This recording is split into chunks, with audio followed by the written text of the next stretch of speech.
It's not like I did it. Yeah. Everybody plans outside.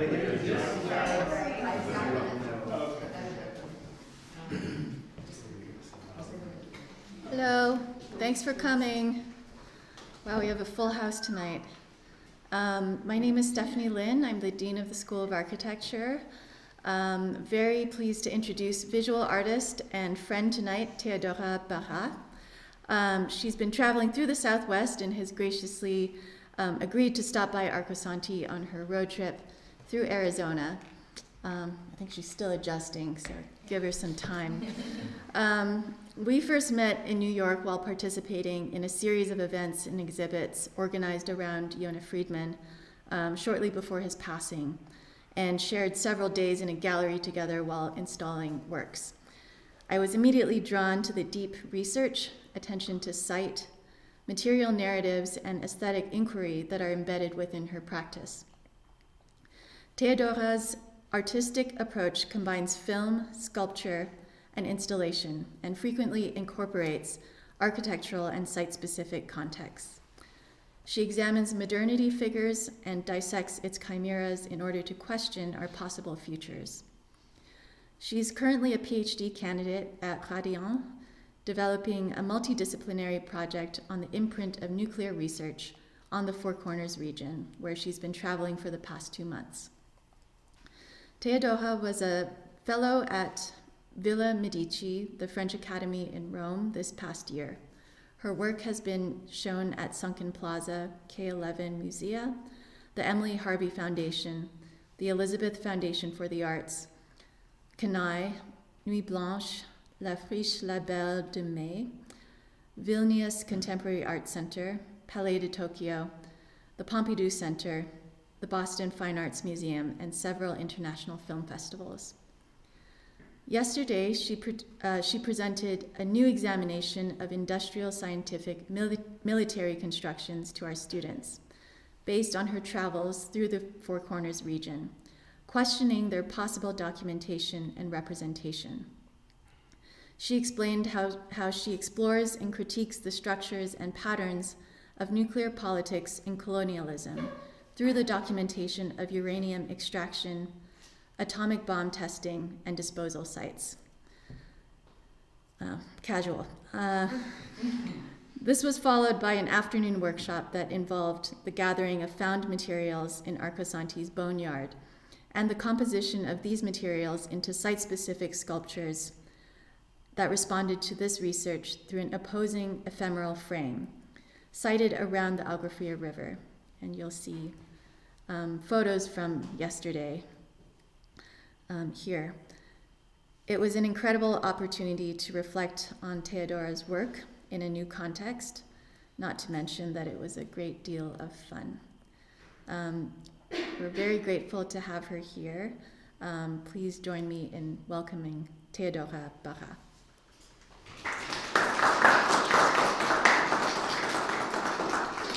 Sorry, I should have finished the slideshow. I just want to get to the end, and then I'll move. Okay.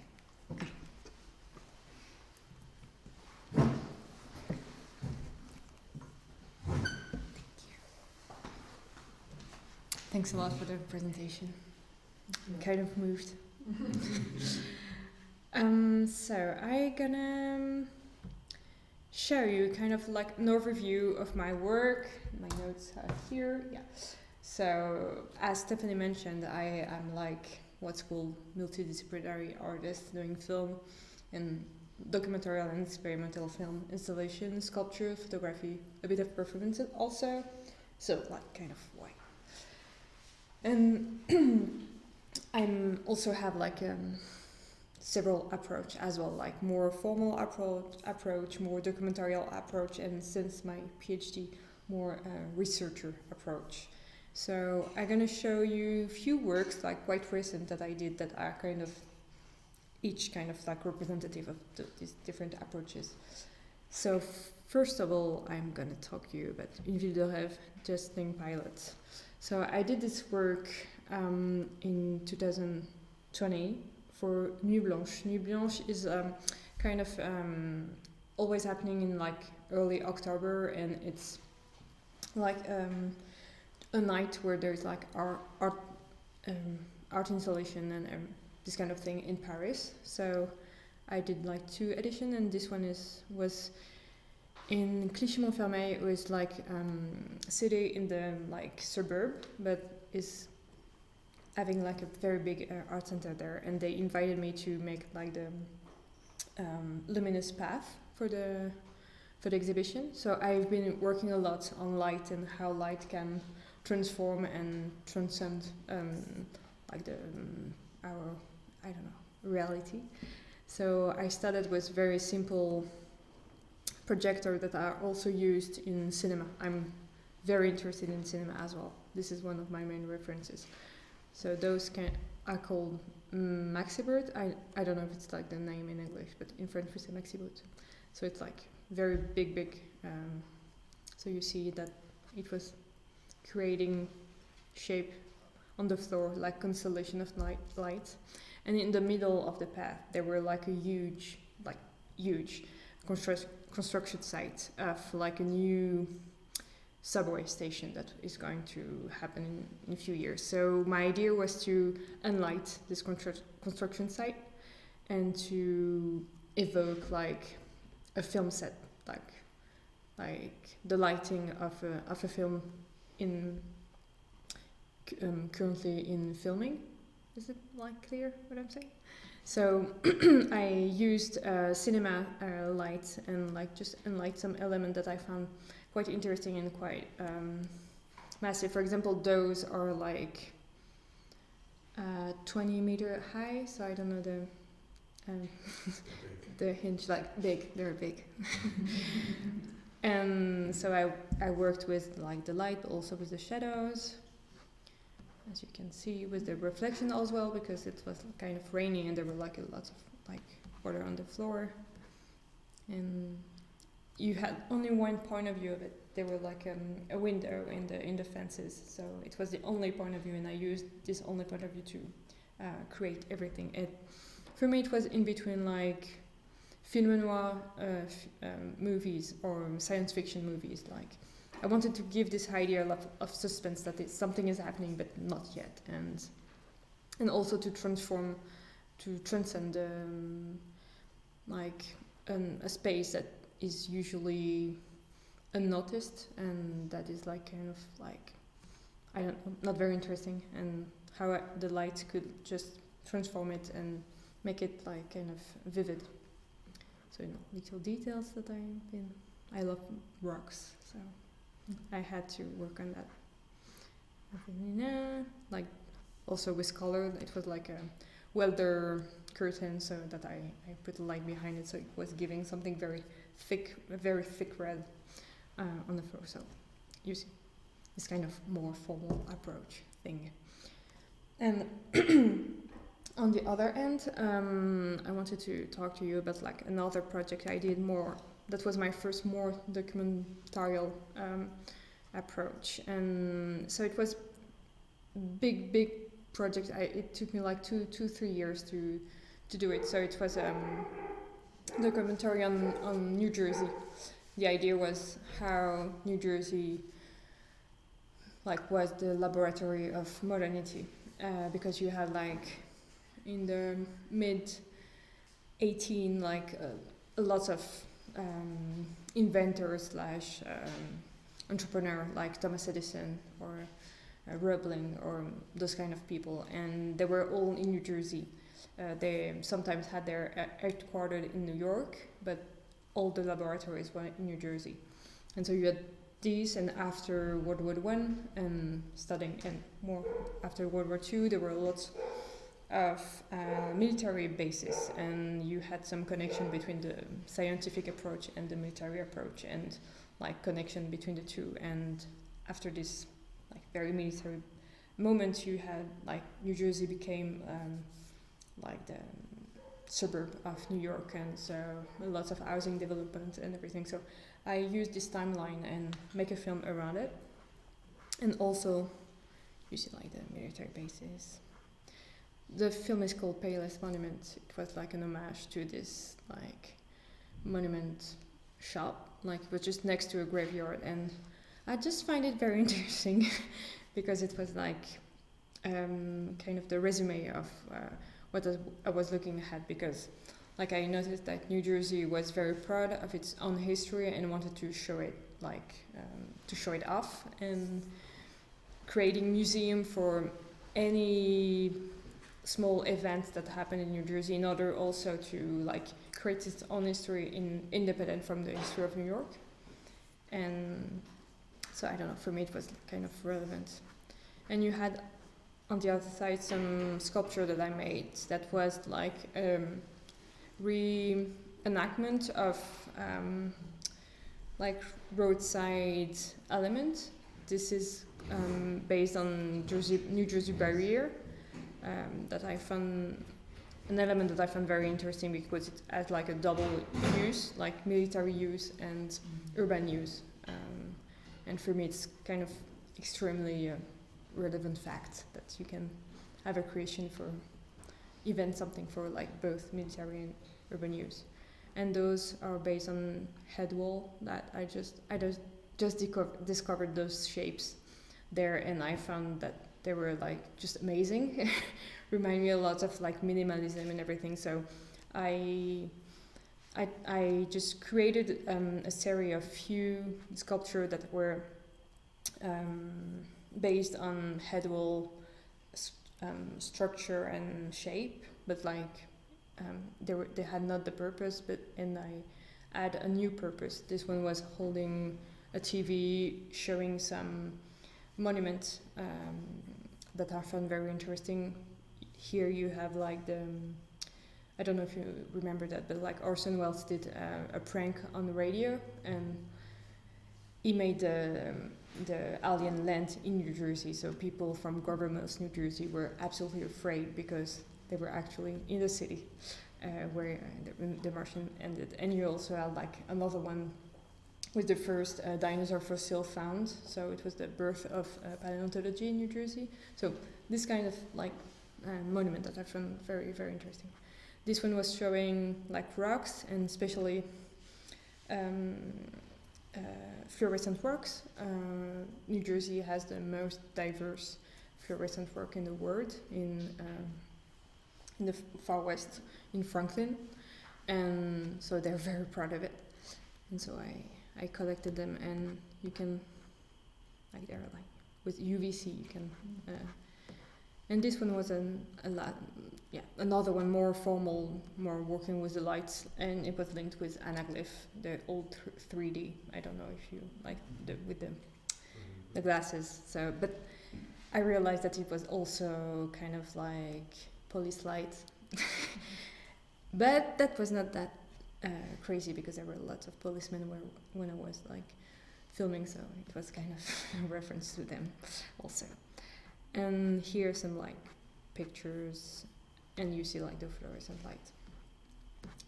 Anyway, I wanted to introduce you to this project because it linked me to what I'm doing now. When I was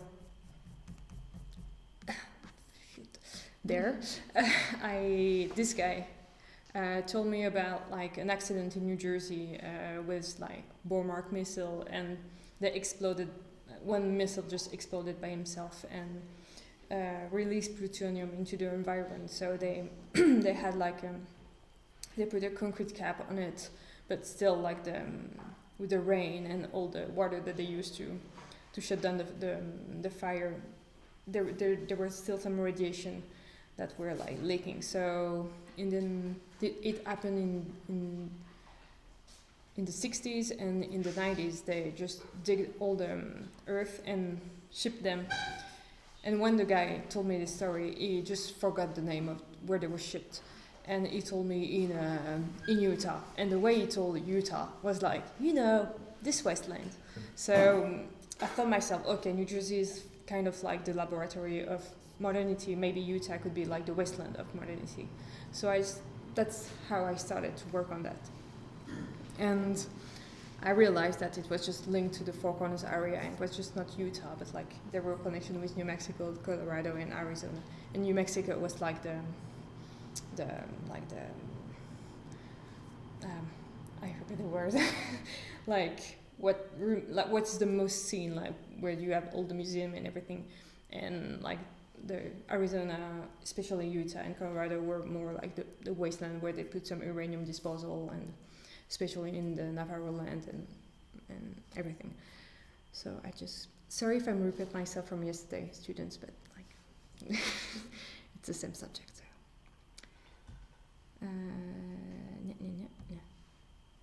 So I'm just gonna show you like some images. Okay. Yeah. So the idea of the project was to like to see how the construction of the economical construction of the Four Corners were built around uranium, and like it was a cradle to grave system. Like you had the uranium mining, then the designing of the bomb and the testing of the bomb, and then the burial and disposal of the uranium waste, uranium tailing and nuclear waste. So the other idea was also to show how desert could be like the ultimate proving ground for industrial, military, and scientific sphere, what we call like the scientific military in the industrial complex, and also for the land artists, because on the same territory you also have land art. And I found kind of a connection between the infrastructure of this complex and the land arts. I can show you some images. These, for example, are tailing, uranium tailing. So basically, the rejection of the uranium mining, and they're creating like hills that are not like man-made. They are man-made hills, and they're completely changing the landscape. But it's also kind of dangerous because it's uranium, so there's a radiation. This is another step. This is like uranium disposal cell. It's uranium tailing covered with rocks, black rocks usually, and so they appear in the landscape like that. And sometimes you have like sign that are just like caution, but nothing much. And this is one of my favorite one.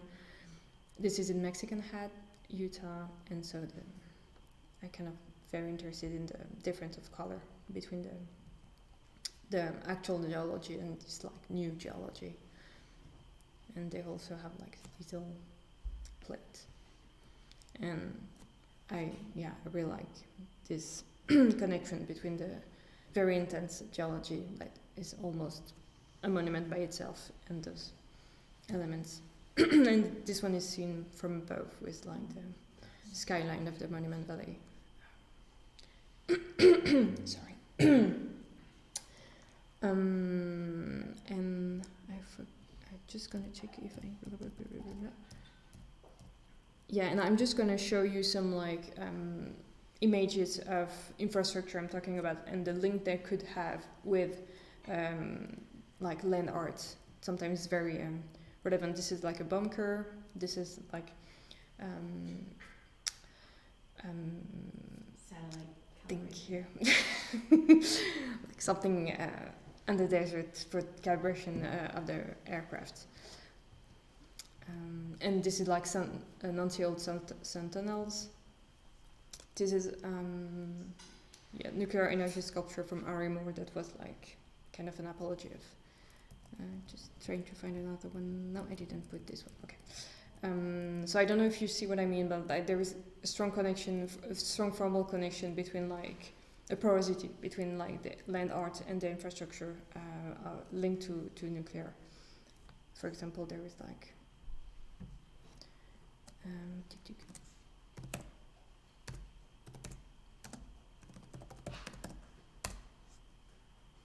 this is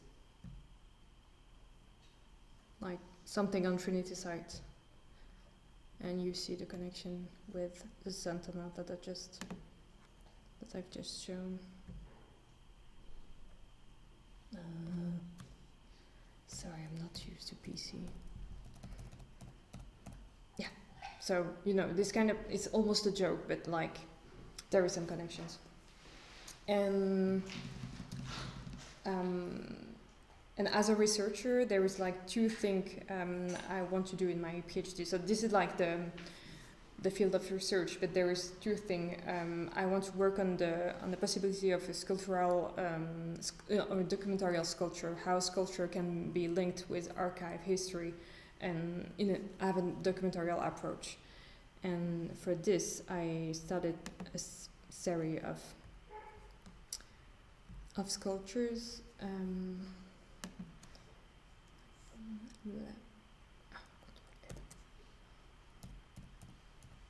Yeah, so I've been working on this bunker from the observation bunker on the Trinity test, and I made a sculpture. Like I used the shape of it, but only I wouldn't work from like actual drawing, actual plan of it, but just one images that has no depth, and I only see. I have no idea what is the side and what is like the angle, like I have no construction idea. I just have these images with also the deformation due to the fact of photographing it, and so I want to use this like how you call that very formal element, and to make it into sculpture, and also use the deformation due to these photographs. And so I did a sculpture that is. It's not the best picture of it because it was not a very nice place, but you see the idea, like using like the shape, using only the shape of it and not the use of it, like using rebar and no concrete, to just work on the outline of it, on the global shape, and not on the actual maths of it, yeah. So this is like part of the sculpture, and it's also a film project, and I want to work on the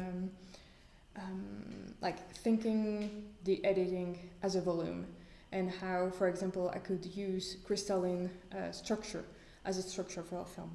And there is something that I just discovered, is that like during the Trinity test, the heat of the explosion just may transform the sand into glass, and you had like a green trinitite.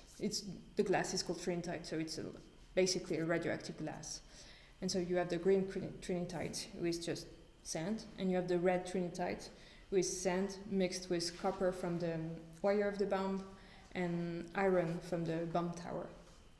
And they found out like last year that in this red trinitite there were quasicrystals.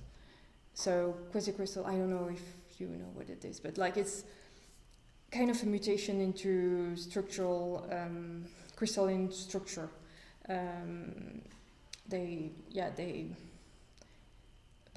By melting, they just change their structure, and it's like an unusual structure that you can't find in the actual nature. And so I find this idea of like mutation of the structure very interesting with this idea of using crystalline structure for editing.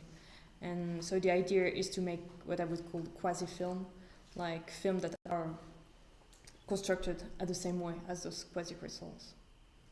Yeah, kind of, okay.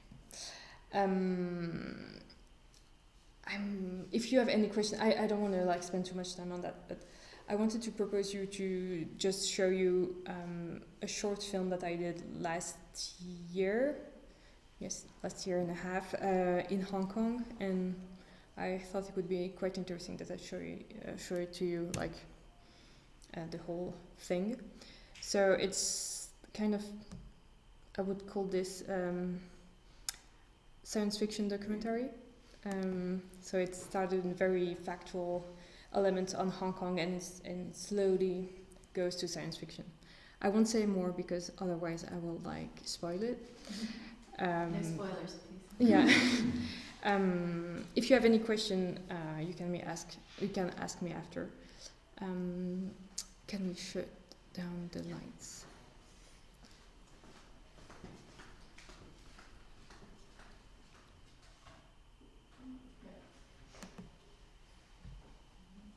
Okay. And I'm just gonna go away because I don't like to see my phone. So it's 17 minutes. I hope it's fine for you. Oh, is that okay? Yeah, I will like use my phone too. Okay, but I'm gonna wait there because I don't like to see them. You can turn this one off as well. I'll do it once. I can do it as well. Then when I leave. Oh, it's fine? It's fine. Yeah, okay. Oh, shoot, sorry. Awesome.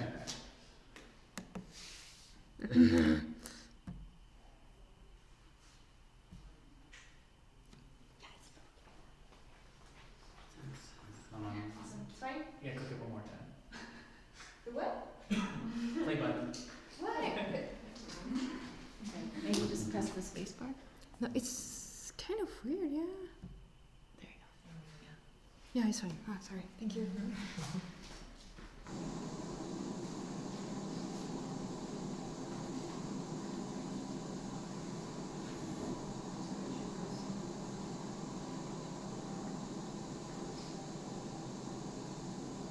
Oh yeah, it's in French subtitle.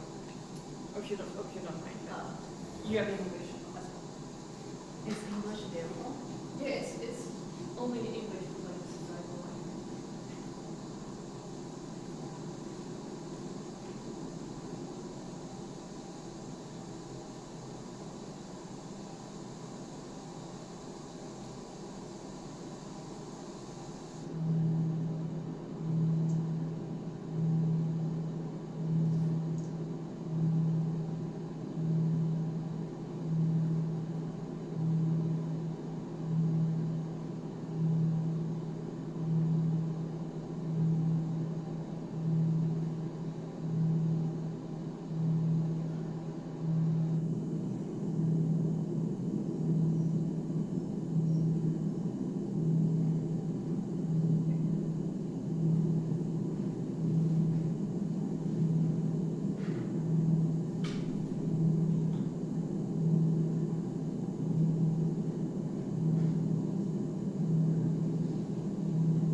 if you have any question on the film, if it was real or not. I have a question. Uh-huh. How much of that is real? Like the cityscapes you're showing? Wait, sorry, but I missed the beginning. What? Sorry. How much of that story is real? Because the cityscape you show, they have the lights off, so there must be truth to it. So all the, I basically I wanted to make a film on electricity in Hong Kong because it happened at the same time as the birth of the colony, so it developed at the same time. So what I did is that I went to the actual site of where used to be the previous power plant, and they were always like there were four, and they were relocated like for each time further with where there were less people. And so at the beginning you see the name of the street, then you see where was actually one, and was one of the building of Hong Kong Electric, like this red thing. And so all this part is real. And what interested me is that, like the one in Lama Island, on the other island, it used to be a very wild island with like very strong nature and everything. So they put this, and you really feel that they were like, I don't know, it was kind of frightening, the presence of it. And seeing this, I just thought that that's the part of the fictional element that it would be easy that the imbalance could happen in the wildlife. So this is when the film is just switching to science fiction. But also I knew when I arrived in Hong Kong that you saw a bit of my work. I love like the night and how it changed, like electric light, how it might change the perception of the shapes, and how like electric sign could be considered as like ornament and everything. So when I arrived in Hong Kong, it was like overwhelming for my eyes, like lots of light and everything. And I thought it would be like really stupid to film that because it was like so much made, so much common to do it. And then I thought that the best way to show Hong Kong during the night was to make what's called like a day for night. I don't know if you're familiar with it. Like, so basically day for night is used in cinema. It's like you shoot during the day, but with like color grading and filter, you make it look like night.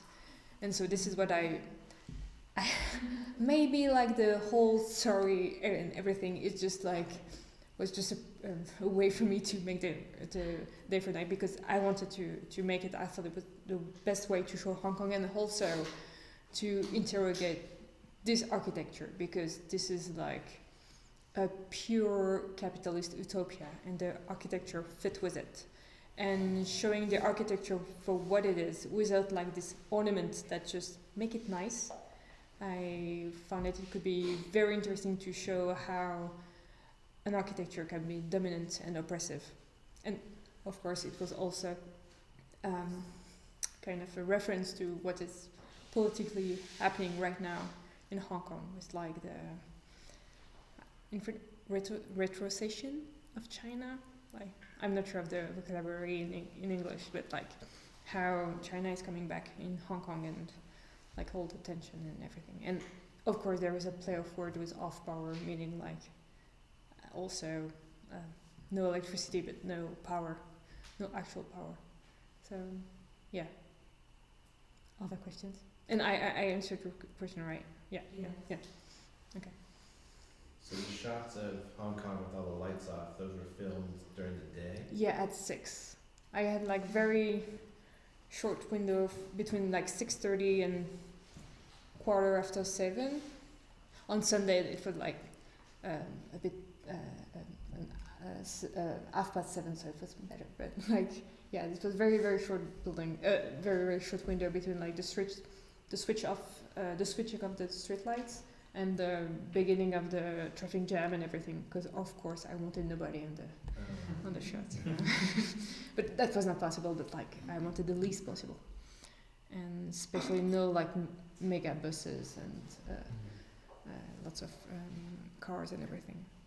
I wonder if you could talk about your method of communicating the dominance of architecture through film. How you were sort of doing that in this film. So for me, it could come from the two things, like as I said, showing it without the ornament, because like in Hong Kong, the ornaments are everywhere. There's always like screen, signs, even during the daylight. And also it was just an idea of the composition of the frame, how I could I was always kind of low in, I could contre-plongée. Point of view. Yeah, but not that way. I don't know the name in English for that. Where is that? Like hopping, in French we say contre-plongée, like the opposite of diving. Yes. Contra-diving, I don't know. I've been working, and this is part of the work I'm doing here in the Four Corners, is how to, when I film something, how to reveal what I will call the monument value or the monumental value, how to create some monumentality of something, of a infrastructure, an object, a sculpture. That's what I was also yesterday at the workshop working about, like when you photograph something, think about like how you can transform the object you're filming with the photography of the film.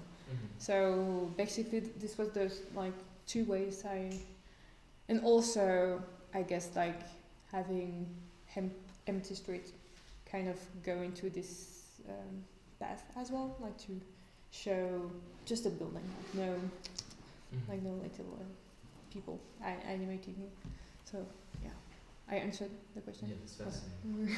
I wouldn't say that better. The sound design is very powerful in the film. Where were you recording those? This is actually. Yeah.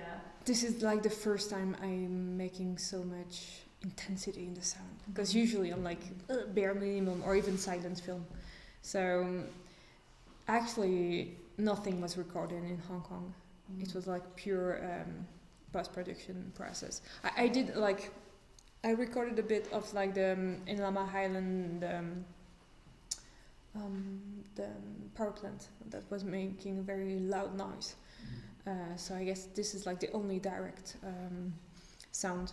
And what was interesting in Lamma Island, when I was talking about like the wilderness and like how the balance could change, it that you hear the sound of the power plant everywhere in the island. Like it's so massive that I can maybe show you a map of like. Sure. Because, but I'm not forgetting your very interesting theater. Okay. So yeah, so this is like Kowloon, Hong Kong Island, and Lamma Island. So it's like not so far, but like not very close. So yeah, it's that big, and I think you can see where it is. I think so it's here, but you hear it like very well. Not maybe here, but like a lot. Anyway, so the sound, I worked with like the guy I used to work, and that was the first time that usually I'm like no too much things, like bare minimum, because when you're like you have like very documentarial approach, I just have the feeling that like making too much like music in it, like it's just not the purpose, just like I don't know, like over the top, or just like not going in the right path. But since with this film there were like very fictional idea and fictional intention, I wanted to create something, and the idea of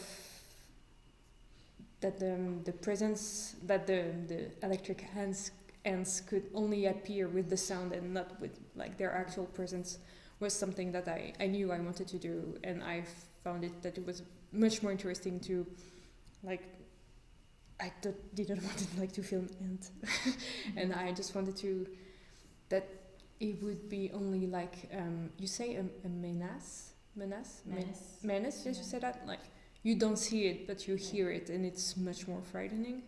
And we could also like invent a specific sound for it. For example, the last shot when you see the wire of the tram and the sound is connected with it, and you really have the feeling that it's moving like that. So this is like the thing that you can only do with the sound, and I guess it would have been like so cheesy to have like, I don't know, special effect making something. It was much more interesting. I trust you wouldn't have ever thought of doing that. No, I would have done special effects, not for me, but yeah, like I don't know, it was for me it was maybe almost intense process as the editing by itself, like to give shape and thickness to the film fictionality, I guess. And you see that at the beginning it's like the way I do, like bare minimum for sound, and since when it starts changing, then you have like some experiments, sound experiments. You have kind of two time in the sound. I realized that. Yeah, it really made the city appear in this kind of wild, like this like kind of wild expression. Like it's like there's like an infestation that was happening, and I'm wondering, like, how you've never talked about environmentalism, but is that something that plays into your work, especially like alongside these colonial narratives, the depiction of the desert, against these man-made constructions, the rise of environmental thinking in the 70s, late 60s and 70s. It's very accurate what you're saying, but I think I'm also linking this with like our urban planning can be extremely politic, and for example, like I'm gonna make a little story of like electricity in Hong Kong, but I'm gonna make it short. But like the colony of Hong Kong appeared in like 3 times. First it was Hong Kong Island, then 50 years later, like Hong Kong Island, I think, I don't want to say make mistake, but I think it was like 1840, and 50 years later Kowloon, and then the new territory, which are like the all the island around. So sorry. So the thing is that Hong Kong Island and Kowloon and New Territory do not have the same electricity provider, because when it was created there were like 2, and anyway. So what interested me is that the fact that like Hong Kong Island, it's Hong Kong Electric and CP Light for Kowloon, and Llama Island is supposed to be CP Light because it's the New Territory, but it's having the power plant. I'm sorry, I'm tired. It's having the power plant of Hong Kong Electric. So there is a pattern of use of the land. I don't know if it's very clear what I'm saying, but like what was interesting me here is how like Hong Kong Island was using an island that don't even belong to its territory to put its massive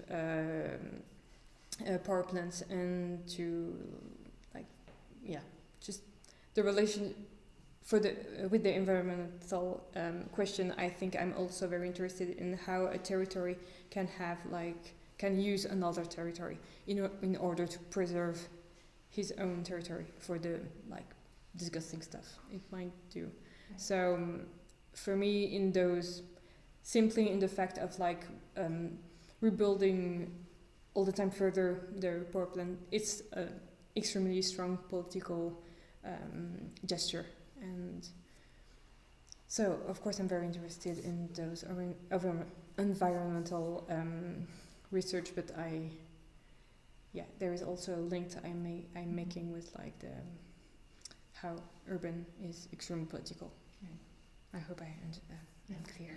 Did all of this come to you just from seeing the sort of neon lights, and you worked backwards from there? Like, what was your approach towards sort of this subject of the film? So I misunderstood the beginning. What? So did you just sort of see the neon lights and work backwards from there to look at the power structures, or was it a pre-existing? No, it's at the beginning I knew I wanted to make something on the relationship between like Hong Kong Island and the new territory. And yeah, it just like it was for a residency, and like the theme of it was like globalization, and so I knew I wanted to make something on electricity because it's for me like as I say the blood of our like modern societies. And so it's just that I thought about electricity, then electrical infrastructure, and where this could be, and how like, as I say, like since there is not much space, where could be like the wasteland in the so like the neon sign just arrived really at the end. I guess it was since the beginning a reflection on on this infrastructure, electric infrastructure, wasteland. I don't know if wasteland is like, but industrial land or where it could be. On that note, like film noir, like it's clearly an inspiration to you. And could you talk more? Like this is very related to Daniel's question. Like, can you talk more about how that is a tool for expressing your research? Yeah, like film noir is one part. I think it's wider, but like cinema. But I'm very specific obsession, like film noir and science fiction film from the 60s, 50s, 60s. But I'm kind of obsessed from cinema from like 50s to 70s, I would say, like early 70s after I didn't think it. But anyway, so for me is you said transcendence. Yeah, transcendence. For me, it's like I like the idea of how cinema can transcendate the reality, and I would say that there is something in framing, how you frame a reality, what you choose to show, and I think that this is the approach I'm trying to have on the reality, trying to like frame it and how to make from something that is in volume a flat image, and how you compose with it, and also in a political way, what you choose to show and what you choose not to show, in the idea of framing. And the reference to cinema and film noir was, I guess for me, maybe it's a bit less present now, because it's for me linked with a more formal approach. I was absolutely fascinated with the night depict in those films, like how it was like the aestheticization of the night and all the process that was used. For example, that they were always putting water on the asphalt to make the light have a reflection, to bright more, and like those little tips to transform and to like make it brighter and beautiful. And for what's about like science fiction, what I like is how they just create realities that are different, and you see simply with the lighting, but also with the set designing, how you could like think of another reality, another scale of life, and but it's also for me. I love science fiction, so I'm also reading a lot of science fiction, obviously. But I'm losing myself. But about your question, for me it's more linked to a formal approach of my work than a fascination of like also the elements by themselves, that like the lights, the cinema lights. I just find it like incredibly beautiful and amazing and what they do. And I also like to not only make light, but have them in the frame, and so this kind of to have that the frame is kind of blurry and you never know where you are. I don't know if you understand. If I answer properly the question. Okay. Do you have a plan to make a film about your research in the Southwest? I forgot to mention that, but this is a documentary film, sculpture, like documentary sculpture project, photography project. I've been filming I have almost 2 tera of film. Is it going to be like purely documentary, or is it going to have this sort of science fiction-esque elements? Of course there is going to be science fiction. I've been to Trinity open house, so it's going to be science fiction. So what I say about using crystal structure as a structure for the editing, this will be kind of accurate. So for now, I don't know exactly, because I'm filming, I'm not editing, so I'm not making things. But so it will be kind of like documentarial, but still very creative and very open. I'm really in between experimental and documentary, so of course you will see it. But it's gonna be also, I'm gonna also make some shorter videos, a bit aside, and work on video installation as well. I guess it could be also kind of easier way to speak about this crystalline structure, but it could be also very interesting to work on video installation, to refer to volume and everything. So and it's also, I'm also making photography series in analogic, so I thought it was very, very accurate to use analogic related to radiation and to see what might happen, and maybe I could work on the negative to, I don't know yet, but it's still in process. But it's kind of a very wide range project, and it's going to be a lot of process after when I will be back in France. Looking forward to it. Yeah, me too. You're done with the questions? I have a very specific question. Oh, are you going to ask about the quasi-crystals? No. Go for it.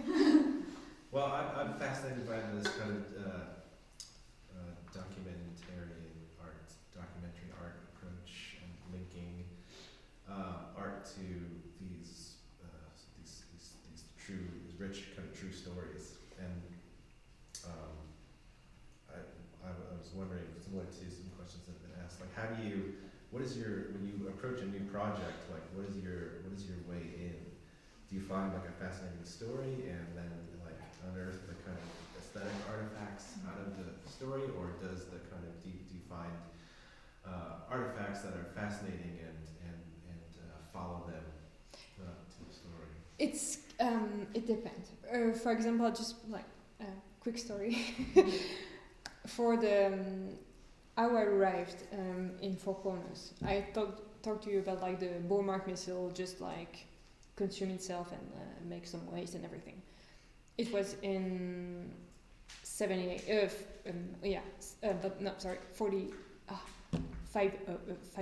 I recall. 58. Sorry. Numbers are a challenge for me in English. So it happened in 58, but it happened in 60. And in 58, I discovered that a hairdresser won a prize for her haircut called Miss Bohrmark Missile. And so Utah was dealing with the Bohrmark missile. They were the one that knew how to work with them and to repair them, to create them and everything. So they were extremely proud of their Bohrmark missile. So 2 years before the accident, a hairdresser won I can show you. Yeah, very Yeah. curious. This is amazing. I kind of like how like anecdote and history kind of work Yeah. together. Yeah, this is her. So, when I found out about that, I knew that there was something. Yeah. Because like having this like bright side of nuclear weapon, and then 2 years later having this catastrophe and get all the wasteland from New Jersey in your land connected with Bullmark, I knew that there was something very interesting. So it just after that I'm just like, you know, you take like you continue to like I don't know the expression in English, but Like follow the crumbs. yeah, absolutely, the follow the path, or and then found some other things, and this also, and then you link everything and kind of work because it's made of the same dynamic. And I did this project in France mostly because of COVID. So so I constructed it a lot with like Wikipedia, Google Map, and CLUI. I don't know if you know CLUI.org. I show you. This is like amazing. Oh, sorry. This is the most amazing website. So it's the Center for Land Use Interpretation. So they just collect. I can show you. You have like a map, and you just like scroll, and you can find like, I don't know, military use, industrial use, art-related things, roadside oddies, all you want. So I used that and checked and like just focused on everything that was connected with nuclear, and that's just how I constructed the work. But I guess it started with like a formal approach and like a formal intuition, and that I linked with like more a connection with how what's the ideology behind it and what's the problematic, and it's kind of make it like by itself, like with the connection I made. And I kind of see myself like a investor, like investigator, or I don't know if I used to love when I was a child the X-Files, and I have the feeling that I'm like a kind of contemporary art fox mulder, that's like investigating on weird stuff. So this is how I work. I'm fox mulder. You're like a multi-stalker. Sorry? Very film noir, but I'm an investigator. Yeah, kind of like detective. Like maybe I should like change and be a detective, private detective, like / FBI. You're like a power investigator. Yeah. Could be good. I have a special badge with power when I show it. Yeah. Any other questions? Well, this was amazing. Can't wait to keep talking about this over dinner. Yeah, I hope I was Yeah. still. The beginning was kind of difficult for me because as you know, I'm not an English speaker fluent. So, but if you have any question, if it was not that clear, if you have curiosity, I'm here. So, thanks to you.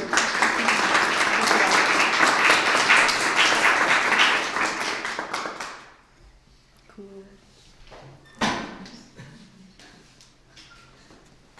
I'll let you take that.